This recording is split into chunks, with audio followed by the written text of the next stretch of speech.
नमस्कार विद्यार्थी मित्रांनो, आज आपण नाविन्यपूर्ण विज्ञान केंद्रातील उष्मा सर्पिल या प्रयोगाची माहिती घेणार आहोत।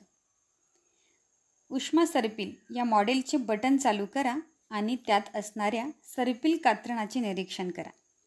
काही वेळाने ते कात्रण गोल फिरायला लागते का हे निरीक्षण करा। या मॉडेलमध्ये कोणतीही मोटर नाही, मग हे सर्पिल गोल कसे काय फिरू शकते? तर विद्यार्थी मित्रांनो, जेव्हा आपण या मॉडेलचे बटन चालू करतो तेव्हा बल्ब त्याच्या सभोवतालची हवा तापवायला सुरुवात करतो। तुम्हाला माहिती आहे का, गरम हवा नेहमी वर जाते। याचे कारण असे की सामान्य तापमानाच्या हवेच्या तुलनेत गरम हवा कमी दाट असते। जसजशी गरम हवा वर जाते तसतसे सर्पिलाचे कात्रण गोल फिरायला सुरुवात होते।